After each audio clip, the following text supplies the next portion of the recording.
I don't know if I'll ever get over what happened earlier this year. I still can't make sense of it. I was looking for a new place to live. My lease was up, and I found a listing online for a cheap studio apartment. The pictures actually weren't bad, making the place seem decent and worth checking out.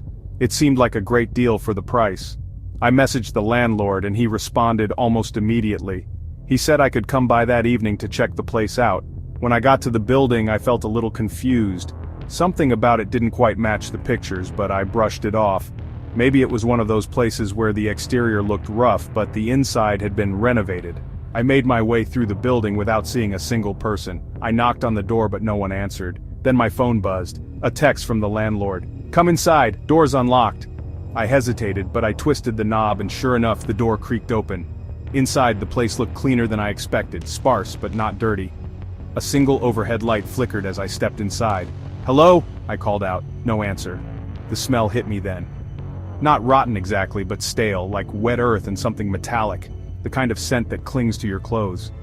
I stepped further in, trying to ignore the unease curling in my gut. Then another buzz. "Check the bedroom."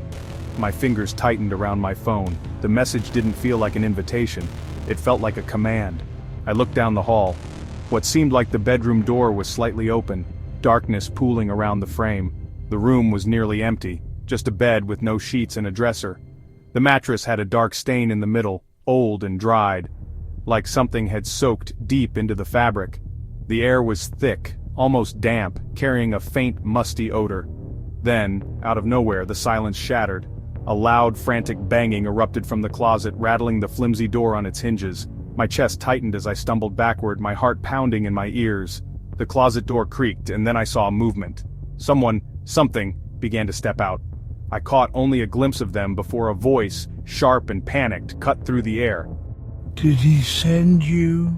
The words sent ice through my veins. My body didn't react, my brain couldn't catch up. I froze, my heart hammering against my ribs. The voice was urgent, full of panic.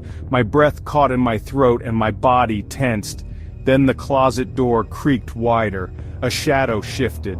I didn't wait to see more.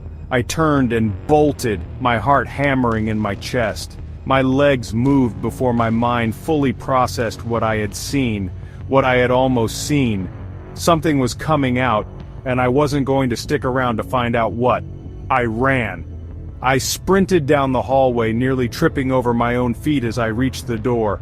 My fingers fumbled with the knob, but I yanked it open and ran outside, gasping for breath. I didn't stop until I was in my car, shaking so hard I could barely get the key in the ignition. My hands were slick with sweat as I finally started the engine and peeled out of the lot. I don't remember the drive home.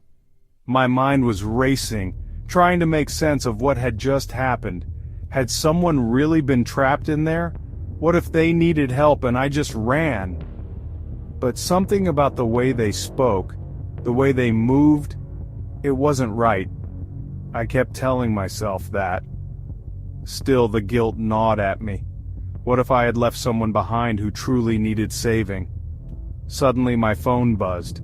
My hands trembled as I looked down at the screen. "Don't worry, I'll find someone else to play with." I don't know who that was or what kind of sick game they were playing. I don't know what they were planning to do, but I'm sharing this because if you ever find yourself in a situation like mine, trust your instincts. Get out. Some people just want to see how far they can push you. I wanted to report him, but when I went back to the listing, his profile was gone.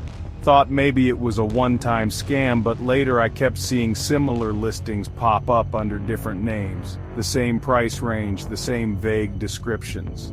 I realized I had ignored so many red flags, blindfolded by the good deal. The apartment had looked decent enough in the pictures, enough to make me take the risk. I don't know how many other people fell for it, but I hope they got out before it was too late. If this story sent shivers down your spine as it did mine, please hit that like button, share your thoughts in the comments, and subscribe for more horror confessions. Your support fuels my journey into the darkest corners of forgotten history.